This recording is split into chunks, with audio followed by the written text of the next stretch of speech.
Gloire au Seigneur. Merci à Papa Vital. Merci au pasteur Senda pour l'invitation. Et je rends grâce à Dieu et je vous salue dans le nom de Jésus-Christ. Amen. Est-ce que notre Seigneur est bon? Est-ce qu'il y a quelqu'un qui a été heureux de l'adorer ce matin? Amen. Acclamons pour le Seigneur. Alléluia. Il est digne de louange. Il est digne de nos acclamations. Il règne pour l'éternité. D'âge en âge, il est Seigneur. Il dit une chose, elle s'accomplit. Son règne subsiste éternellement. Ce qui est impossible aux hommes ne lui est pas impossible. Amen. Seigneur, merci pour ta bonté, ton amour envers nous. Merci pour ta présence en ce lieu. Tu as dit que là où 2 ou 3 sont assemblés en ton nom, tu es présent. Et ce matin, tu es présent au milieu de nous. Quand tu es présent, tu ne manques pas de te manifester. Tu ne manques pas d'agir. Merci pour ton souffle qui nous animera. Merci pour les cœurs que tu vas ranimer. Merci pour ceux-là que tu feras tenir debout. Merci pour tout ce que tu vas faire au milieu de nous. Au nom de Jésus-Christ. Amen. Amen. Je vais nous inviter à nous lever pour la parole de Dieu, s'il vous plaît.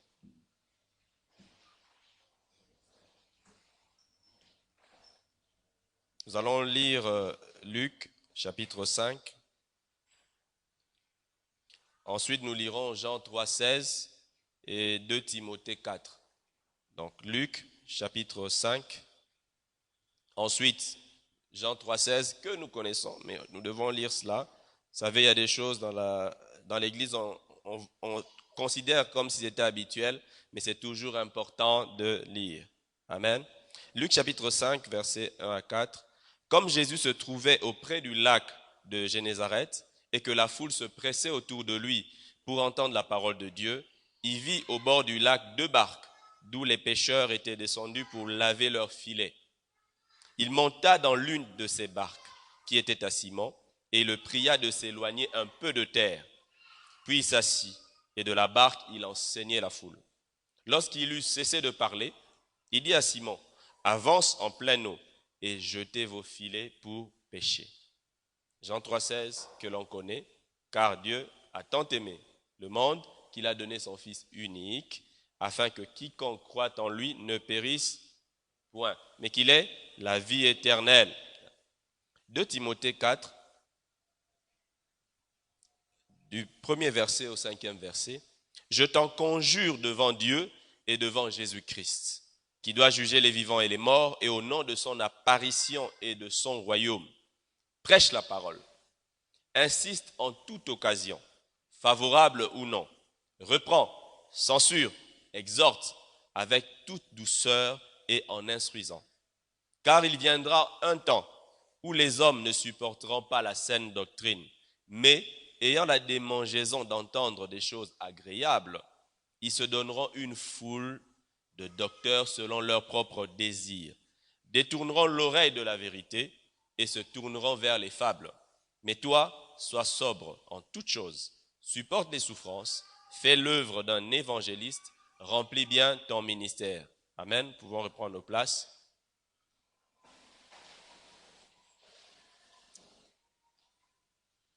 Nous allons nous entretenir sur le témoignage, aller loin dans le témoignage. Je crois que depuis un certain temps, on nous entretient sur le sujet du témoignage. Nous avons lu Jean 3,16. Pourquoi je tiens à ce que nous lisions une fois, il y a quelqu'un de l'Écodim, non, ne vous en faites pas, c'est pas à l'ISC. Quelqu'un de l'Écodim qui avait appris Jean 3,16. Car Dieu a tant aimé le monde qu'il a donné son Fils afin quiconque. Et dans sa tête, lui, il entendait King Kong. Alors, il dit, pourquoi King Kong doit être sauvé? Enfin, quiconque soit sauvé. Pour l'enfant, c'était King Kong. Alors, ça a travaillé King Kong, King Kong. Pourquoi Dieu pense tellement à King Kong? C'est ce genre de choses parce que l'enfant n'avait pas lu, l'enfant entendait, et l'enfant avait retenu. Au lieu de quiconque, lui, il entendait King Kong, et ça l'a amené dans des réflexions. Heureusement que l'enfant s'est exprimé, et qu'on lui a dit, c'est pas King Kong, mais c'est quiconque. Amen. C'est juste pour nous dire qu'il y a des choses que nous prenons pour acquises. Parfois, il y a des passages qu'on ne médite même plus. Dieu a tant aimé le monde qu'il a donné son Fils unique. On connaît, on le répète comme si c'était un mot de passe. Mais c'est un passage que nous devons aussi méditer. C'est un passage qui peut nous dire beaucoup de choses.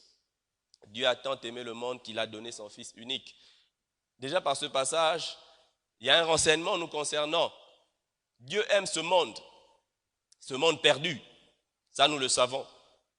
Il aime tellement qu'il a envoyé son Fils unique. Il a envoyé son Fils pour que ce monde ne soit pas tout le monde n'aille pas dans la déperdition. Mais que dans ce monde-là, s'il y a un, s'il y a deux, s'il y a trois, ceux-là qui vont croire seront sauvés. Quiconque, n'importe qui. Pas ceux qui sont les moins pires. Pas ceux qui n'ont pas fait trop de dégâts dans la vie, mais il a dit quiconque. Cela doit nous renseigner parce que parfois nous disqualifions certaines personnes du salut. Et j'avoue que ça m'arrive. Ça peut nous arriver, non? Je confesse que ça m'arrive. Parfois, quand tu suis les informations, tu vois quelqu'un qui fait du mal dans un pays, tu dis, mais Seigneur, celui-là vraiment, pas de ciel pour lui. Mais quiconque, ils font partie de ces quiconques, laisse-vous comprendre. Ils font partie de ces quiconques. Ils font partie de ces quiconques. Vous savez, le Seigneur est tellement bon. Moi, la première fois, quelqu'un m'a dit que non, le président Mobutu aurait reçu le Seigneur avant de s'en aller. J'ai dit, c'est vrai. Il m'a dit, oui, sois-en certain. Je suis allé. Ah. Quiconque. Vous vous rendez compte? Quiconque. Quiconque. Quiconque. Tu peux avoir fait des années, il te reste des jours. Quiconque. Entre nous, hommes. Ça dérange, non? Dis, Seigneur, qu'il paye un peu, non? Pourquoi seulement à la fin? Mais Seigneur dit quiconque.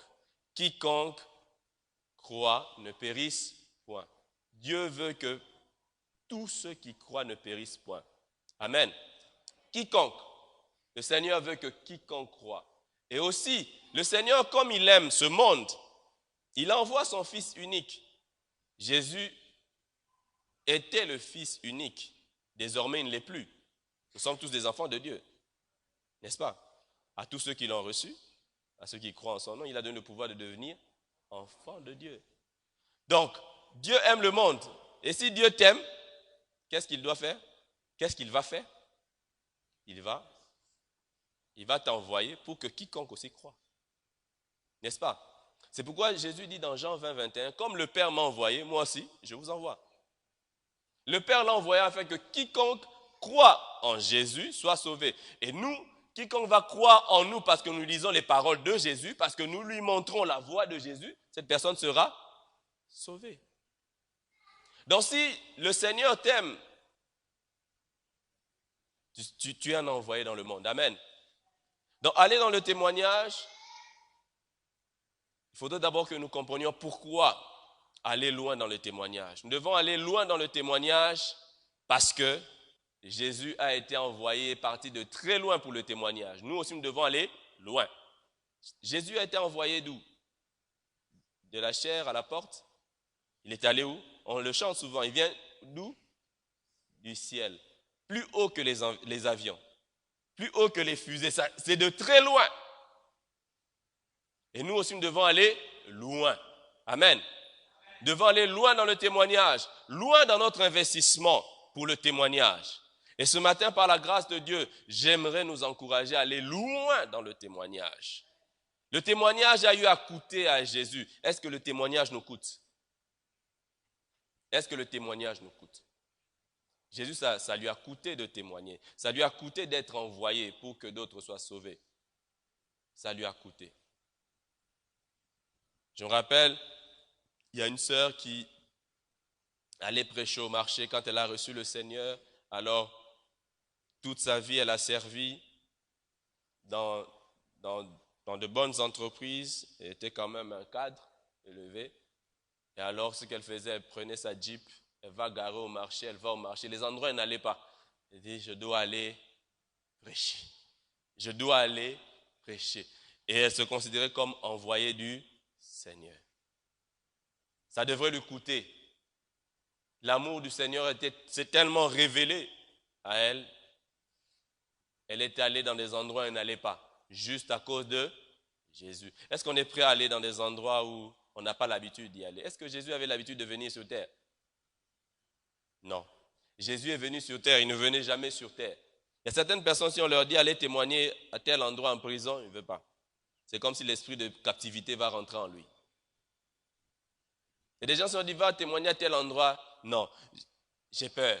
Non, c'est trop loin. Non. Mais nous devons être prêts à aller loin pour le Seigneur. Amen. Jésus a quitté le ciel pour la terre, pour notre salut. Donc je dois aller loin parce que mon Seigneur est allé loin. Amen. Je dois aller loin, premièrement parce que mon Seigneur est allé loin. Deuxièmement parce que comme il est allé loin, il me demande aussi de faire comme lui. Amen. Je dois aller loin dans le témoignage parce que la Bible me dit une chose dans l'épître de Pierre, 2 Pierre, chapitre 3, verset 9. Je cite simplement ce qui nous intéresse, c'est que la Bible nous dit que Dieu ne tarde pas dans l'accomplissement de sa promesse. Mais qu'est-ce qu'il fait? Il use de patience. Parce que le même Dieu qui a envoyé Jésus afin que quiconque croit en lui ne périsse point, ce même Dieu-là use de patience pour qu'aucun ne périsse. Est-ce que vous voyez? On nous a dit quiconque, n'importe qui peut croire, il ne périra point. Et là, dans 2 Pierre 3, on nous dit que Dieu, au fait, il ne veut pas qu'il y ait une seule personne qui périsse. Donc Dieu use de patience, il nous donne encore du temps. Parce que Jésus revient bientôt. Depuis que les apôtres nous ont dit Jésus revient bientôt, jusqu'à présent, le bientôt n'est pas encore fini. Pourquoi? Parce que Dieu use de patience. Amen. Dieu use de patience. Dieu use de patience, pourquoi? Il ne veut pas que quelqu'un périsse. Il ne veut pas. Et comme il ne veut pas que quelqu'un périsse, qu'est-ce que Dieu va faire? Il a besoin de toi et moi. Dieu a besoin de toi et moi pour que ceux-là qui sont en train de périr ne périssent point. Souvent, on aime bien des paroles telles que vous êtes le sel de la terre. Est-ce que je suis vraiment sel de la terre? Le sel est un conservateur. Le sel servait à l'époque pour que les aliments ne périssent pas. Est-ce que nous pouvons servir à cela aujourd'hui? Est-ce que je suis vraiment sel de la terre? Quand je suis à un endroit, je me mets à prier pour ceux qui sont dans cet endroit-là. Je dois aller loin. Premièrement, on va aller dans la prière. Je dois aller loin dans la prière. Amen. Je dois aller loin dans la prière. Nous devons nous exercer à aller loin dans la prière pour ceux qui périssent. Nous devons aller loin dans la prière. Matthieu chapitre 9. La Bible nous montre comment notre Seigneur a parlé à ses disciples, comment il les a amenés à prier. Amen. Matthieu 9, 36, la Bible dit, voyant la foule, il fut ému de compassion pour elle parce qu'elle était languissante et abattue, comme des brebis qui n'ont point de berger. Alors il dit à ses disciples, la moisson est grande, mais il y a peu d'ouvriers. Priez donc le maître de la moisson d'envoyer des ouvriers dans sa moisson. Le Seigneur Jésus a vu cette foule. Cette foule avec les yeux humains, avec le regard humain, c'est une foule ordinaire, des gens qui sont juste là, des curieux. Mais Jésus, en voyant cette foule, il était ému de compassion. Dans son cœur, il a eu mal. Pourquoi? Parce que cette foule était abattue. Est-ce que nous voyons toutes ces personnes qui se jouent les forts autour de nous? Il y a des gens qui font semblant d'être forts, mais on sait qu'ils ne sont pas forts. Parce qu'en réalité, le fort, c'est qui? Jésus. C'est Jésus qui est fort. Nous sommes faibles, n'est-ce pas? La chair est faible, alors. La chair est faible. Par nous-mêmes, nous ne sommes pas forts. Quand quelqu'un fait semblant d'être fort, il ne l'est pas.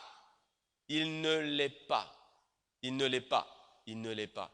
Alors, toutes ces personnes qui sont autour de nous, qui se battent dans la vie, même ces personnes qui semblent réussir, ces personnes ont besoin du Seigneur Jésus. Arrêtons de regarder les gens avec des regards charnels. Celui qui n'a pas Christ est malheureux. Amen. Celui qui n'a pas Christ est malheureux. Parce que le bonheur ne vient que de Dieu. Celui qui n'a pas Christ, c'est malheureux. Alors nous devons, comme Jésus nous a dit, quand nous regardons les autres, nous devons voir leur vrai état, leur réelle situation de vie. Je sais pourquoi je dois aller loin, mais je dois savoir aussi comment aller loin dans les témoignages. Comment? C'est que je dois voir au-delà des apparences. Amen. Je dois voir au-delà des apparences. Parce que celui qui a été envoyé, Jésus-Christ, regarde au-delà des apparences. Samuel 16 nous dit que Dieu ne regarde pas aux apparences. Dieu voit ce qu'il y a dans le cœur. Nous aussi, nous devons arriver à voir au-delà des apparences. Comment nous allons le faire? Nous devons prier. Amen. Tu n'as pas besoin de devenir... Aujourd'hui, nous sommes dans une époque du spectaculaire. Les gens ont parfois des dons pour rien. Des soi-disant dons pour rien. Non, je t'ai vu sortir. Oui, je suis sorti. Interprétation. Parfois, les gens veulent savoir pour savoir. Mais le Seigneur ne nous appelle pas à savoir pour savoir. Tout ça, c'est la tentation de l'arbre de la connaissance du bien et du mal. Connaître pour connaître. Amen. Dieu n'a jamais prévu que nous soyons des connaisseurs. Dieu a prévu que nous soyons des vivants. Il a mis son souffle, l'homme devient une âme vivante. Nous devons vivre. C'est pourquoi la parole n'est pas là pour que nous connaissions, pour que nous la vivions. Amen. Amen. Amen. C'est très important. Ne tombons pas dans la tentation de connaître. Il y a parfois des frères, quand ils se rencontrent là, c'est comme si c'était des cow-boys. Ils doivent sortir des passages bibliques. Tu sors ci, tu sors ça. Moi, je connais ci. Et après, la parole est faite pour être vécue. Amen. Elle est faite pour être vécue. Alors, comment faire pour aller loin? Je dois regarder au-delà des apparences. Et pour regarder au-delà des apparences, je dois me mettre à prier pour les gens. Le Seigneur est fidèle. Quand je prie pour quelqu'un, le Seigneur, le Saint-Esprit finira par m'orienter. Amen. Il finira par m'orienter. Je prie dans ton service, à l'université, à l'école, où tu es. Tu as des gens que tu côtoies, tu as des gens qui te côtoient. Est-ce que tu pries pour ces personnes-là, pour leur salut? Est-ce que tu pries pour que le Seigneur se révèle à ces personnes-là? En priant, plus tu pries pour ces personnes, plus le Seigneur t'orientera. Amen. Plus le Seigneur t'orientera, plus le Seigneur t'amènera à connaître sa détresse et à prier par rapport à sa détresse. Nous devons aller loin dans la prière. Prier pour les gens. Nous sommes des prieurs bien souvent, mais devons apprendre à demander de bonnes choses.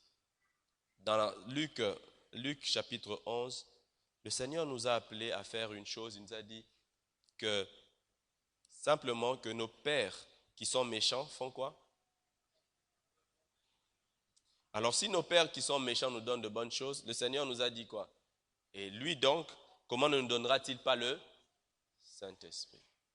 Donc si nos pères nous donnent de bonnes choses, le Saint-Esprit est une bonne chose. Le Père nous donnera de bonnes choses et nous devons apprendre à prier pour les bonnes choses. Et parmi les bonnes choses, le Saint-Esprit est venu pour que d'autres soient sauvés, n'est-ce pas? Dans Acte 1:8, le Seigneur a dit qu'ils recevront une puissance de Saint-Esprit survenant sur eux et ils seront ses témoins. Donc quand j'apprends à prier pour les gens, le Seigneur va m'amener au-delà des apparences. Quand je prie pour les gens, le Seigneur va me conduire à demander les bonnes choses pour ces personnes-là. Amen. Nous devons apprendre à demander les bonnes choses. Nous devons apprendre à prier tout en ayant l'oreille tendue vers le Seigneur. Amen. Ne prions pas en nous écoutant nous-mêmes. Amen. Parfois, nous tombons dans la tentation de prier en nous écoutant nous-mêmes. Il y a parfois cette conception de la foi qui nous amène à croire que Dieu nous donne tout ce qu'on veut. D'accord? Mais c'est faux, d'une certaine manière. D'accord? Tout ce qu'on veut qu'il a prévu pour nous. Amen. Tout ce qu'on veut qu'il a prévu pour nous. Pour preuve, personne ne peut prier pour qu'un éléphant vive dans l'eau. Ou pour qu'un poisson vive dans l'air. Vous avez déjà entendu quelqu'un dire qu'il a la foi, lui, tout ce qu'il veut, il demande. Vous avez déjà vu quelqu'un prier pour que son poisson vive maintenant sur le sable? Vous avez déjà vu quelqu'un comme ça? Non. Pourquoi? On peut aspirer à tout, mais dans la volonté de Dieu. Amen. Amen. J'espère qu'il n'y a pas de gens qui vont faire la prière d'un enfant. Il y a un enfant qui avait entendu une fois la prière sur la foi. Que quand on prie avec foi, on prie avec ferveur, la prière fervente. Et avec foi, qu'est-ce que le Seigneur va faire? il va exaucer tout ce qu'on demande. Alors l'enfant a compris la parole et il était en train de prier dans l'assemblée. Il priait tellement, vous savez, quand les gens sont plongés dans la prière, qu'il a attiré l'attention du pasteur. Il a dit, mais ce petit priait vraiment. Donc le pasteur, après, l'a pris de côté pour lui dire, mais j'ai senti que après la parole, tu priais beaucoup. Apparemment, tu as vraiment un sujet à cœur. Qu'est-ce qui se passe? Et j'entendais, tu disais quelque chose, je ne sais pas, tu parlais en langue ou quoi. Il entendait quelque chose. Et puis l'enfant lui dit, non, en fait, quand j'ai demandé, vous avez dit qu'on doit demander avec foi, il était en train de dire Tokyo, Tokyo, Tokyo, Tokyo, Tokyo, Tokyo. En fait, cet enfant-là avait fait une interrogation à l'école. La capitale de la France, il avait mis Tokyo. Alors, comme on lui a dit que les choses peuvent changer, il priait pour que la capitale de la France devienne Tokyo. Et le pasteur lui a dit, non, non, non, c'est pas ça. Et le pasteur a ajusté le message. Est-ce que vous comprenez? L'enfant lui a dit que tout est possible. Alors, comme tout est possible, il a dit, comme moi je vais prier, comme ça Dieu va changer la capitale de la France, va devenir Tokyo, comme ça moi j'aurai mes points. Là, nous voyons que terre à terre, mais c'est une histoire vraie. Mais nous le faisons parfois dans nos vies. Nous le faisons, nous demandons à Dieu des choses que Dieu n'a pas prévues. Des choses, Dieu sait que quand il va changer ça, ça ne va pas améliorer les choses. Il vaut mieux que toi tu changes. Est-ce que vous comprenez? C'est pourquoi certaines choses, Dieu ne nous les donne pas. Il te dit, change ta copie. Change ta réponse. On ne va pas changer la réalité. Amen. Est-ce que vous comprenez? Souvent, nous voulons que Dieu change la réalité alors que Dieu veut changer nos cœurs. Amen. Parce que cette réalité étant la même avec un cœur tout autre, tu seras heureux. Amen. Amen. Il y a parfois des bénédictions qui ne disent pas leur nom. Nous aimons bien l'histoire de David. Entre nous, parfois je dis, Seigneur, donne-nous l'humilité, donne-nous d'avoir les yeux ouverts, parce que les pasteurs, nous pouvons faire beaucoup d'erreurs. Imagine qu'on te donne le frère David à l'église. David, le fils d'Isaïe. Le frère David, il n'est pas considéré dans sa famille. Le frère David, on lui a donné le peu de troupeau de son papa. Mais c'est le frère David qui tout le temps vient, pasteur, tu sais, on m'a encore attaqué, je me suis battu, j'ai tué l'ours. Pasteur, on m'a encore attaqué, j'ai tué le lion. Mais frère, tu as trop de combats dans la vie. Est-ce que vous comprenez le frère David? Le frère David, on aurait prié pour que les lions ne viennent plus. Seigneur, on chasse les lions. Mais le frère David, les lions qui venaient l'ont qualifié pour Goliath et la royauté. Amen. Amen.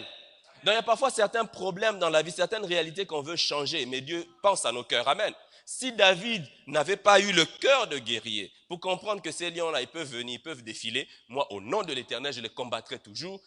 Et le jour où il était devant Goliath, quand il a vu tout le monde avoir peur, il a compris. Il a dit, Seigneur, merci de ce que mes problèmes m'ont qualifié pour le grand problème. Amen. Amen. Nous devons apprendre à prier. Quand nous prions et que nous nous exerçons à demander de bonnes choses, nous en demanderons pour nous-mêmes aussi. Parfois, nous cherchons à changer la réalité. Le Seigneur veut changer nos cœurs. La lecture que nous faisons de la réalité. Vous savez que la vie est faite de beaucoup de choses comme ça. Je vais un peu insister, je vais obéir au Saint-Esprit. Je vais insister sur ça pour que quelqu'un particulièrement comprenne cela. Vous savez, dans la vie, nous avons parfois des problèmes que nous acclamons. J'ai déjà vu des gens qui sont bien portants. Tu le vois à l'église, il n'y a pas de problème. Après, la personne te dit, non, on doit m'opérer, j'ai un problème. Ah bon, on va t'opérer. La personne marchait, elle était en santé apparente. Mais les médecins lui ont dit que cette personne a un problème. Mais cette personne va à l'hôpital, on l'endort, la personne ne peut plus marcher pendant un temps, alors que cette personne était capable de marcher. C'est comme si ta situation empire, n'est-ce pas? Mais la personne comprend que c'est pour son bien. On doit encore réanimer la personne. Tu te levais tout seul, maintenant on te met un produit. Avant de te lever, on doit te réanimer. Tu as une plaie, tu n'avais pas de plaie avant. On t'a blessé, on t'a touché à l'intérieur. Tu prends un temps de convalescence et puis tu es content. Non, ça s'est bien passé. La personne qui marche beaucoup plus difficilement qu'avant dit, ça va s'améliorer. La personne a l'espérance parce que la personne qui intervient, c'est quelqu'un de sûr. Alors pourquoi quand Dieu opère dans ta vie, tu es là, tu dis, ma situation, on dirait, s'empire. Depuis que je prie, ça devient pire. Le Seigneur est en train d'opérer. Il assure les lendemains. Amen. Amen. Il assure les lendemains. Il assure les lendemains. Quand je vois les gens sortir après l'opération avoir un sourire, le médecin dit que ça s'est bien passé. Plus jamais ça. Parfois, pour que tu n'aies plus jamais ça, tu passes par un grand moment de crise. Amen. Parfois, tu passes par un grand moment de crise pour qu'il n'y ait plus jamais ça. Quand David est passé par un grand moment de crise, Goliath, il n'y avait plus... Est-ce que vous avez entendu encore des gens venir embêter David? C'est lui qui allait chercher les ennemis maintenant. Il fait des incursions, c'est lui qui allait chercher les ennemis. Les ennemis ne venaient plus à David. Amen. Il y aura un temps où tu vas commencer à chercher les problèmes. Et je nous parle d'un bon problème, le témoignage. Le témoignage est un bon problème, c'est chercher des problèmes, le témoignage. Parce que toi, tu es là, mais tu vas chercher les problèmes de quelqu'un d'autre. Tu es là, tu vas... Ah, un tel, je dois commencer à prier pour lui. Et quand tu pries pour cette personne, tu rencontres ces problèmes. Et je prie que le Seigneur nous amène à cela. Amen. Mais quand je regarde la Bible, le Seigneur veut déjà nous exercer dans nos propres combats. Amen. Combattons déjà dans nos vies avec vaillance. Amen. Ne nous décourageons pas. Comme David avait dit à la troupe d'Israël, que personne ne se décourage. Amen. Que personne ne se décourage. Allons jusqu'au bout par la grâce de Dieu. Amen. Donc le Seigneur veut que nous prions pour les personnes. Le Seigneur veut que nous les soutenions en prière. Le Seigneur veut que nous allions loin en prière pour ces personnes-là. Et je vais nous recommander un exercice dont je laisse à l'appréciation des responsables. C'est un exercice personnel que j'ai appris à faire à l'université. Dans le cas du témoignage, il y a des morceaux durs. Vous savez qu'il y a des morceaux durs dans chaque environnement. Il y a des gens qui sont très très difficiles dans le caractère, dans tout. Donc quand tu approches la personne, c'est le mot compliqué qui sort. Et une telle personne, tu cibles une telle personne dans ton environnement. Tu commences à prier. Moi, j'ai simplement pris le modèle que j'ai appliqué. Et simplement, je dis, un enfant fait 9 mois. Donc Seigneur, 9 mois, je prie pour la personne chaque jour fidèlement, jusqu'à ce qu'elle naisse dans ton royaume. Je vous assure que ça marche. Tu prends cette personne, tu commences à prier fidèlement. Fidèlement, fidèlement, fidèlement, fidèlement pour cette personne. Je m'étais dit, Seigneur, 9 mois. Jusque-là, je n'ai jamais dépassé 9 mois. Amen. Amen. Allons loin, loin dans ce témoignage. Prions pour la personne. Et même, je me rappelle, la première personne, c'est quelqu'un qui était très distant. Je n'ai pas compris comment la personne s'est rapprochée. Je dis, Seigneur, ça fait ça? Quelqu'un que je voyais juste dans le milieu universitaire, je n'approchais même pas de son milieu. Il y a eu rapprochement, je n'ai même pas compris.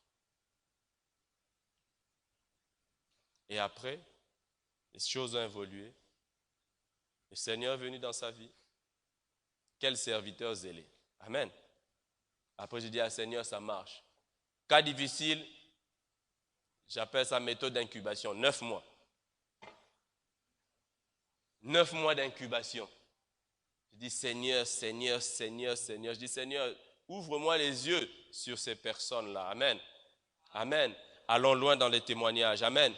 Allons loin dans les témoignages par la grâce de Dieu. Prions. Prions le maître de la moisson.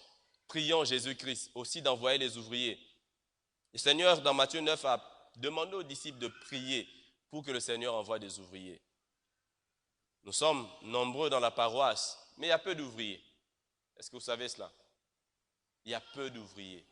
Prions pour qu'il y ait assez d'ouvriers. S'il y a assez d'ouvriers pour l'intérieur, il n'y aura jamais assez pour l'extérieur.